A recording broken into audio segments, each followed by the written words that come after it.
Wow. Debating non-monogamy.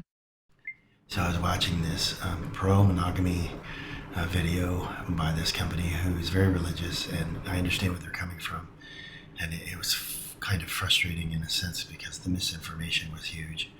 They were going through the pitfalls of the ethical non-monogamy lifestyle, and he is a smooth talker, and he's like older, and so he was a minister, and so he's like giving his spiel. But the problem is it lacks accuracy. They said, well, the Bible is monogamy. That's not actually true. Most of the Bible characters you're ever going to read were non-monogamous. They were in a polyamory or polygamist culture, and so that carried over. So a lot of the people you hear about in the Bible were not monogamous. And actually the United States wasn't, and our cultures haven't been for millennia. They know because of genetics, and they know because of skeletal remains and even written remains in the 100, 200 years ago in diaries that we have been non-monogamous through most of our history. Now, monogamy in the United States started about 60 years ago, started in the 1950s with the women's liberation movement.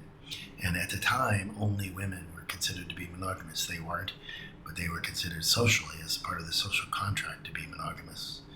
And men were not. Men had affairs, they had mistresses, they had various forms of things on the side. So, and you look at it genetically, you look at it biologically, we're not monogamous.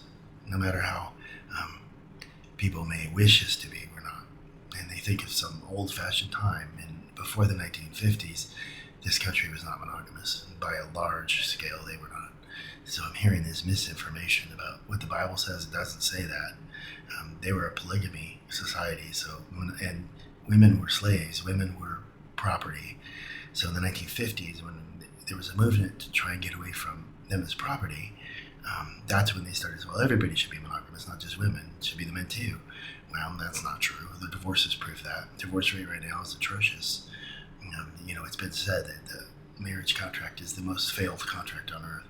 And a lot of cultures don't go by it. Hunter-gatherer cultures in the past had polygamy, where the man had many wives, and it was also very much a rich thing, as it is probably still today, considering what we now know about some things.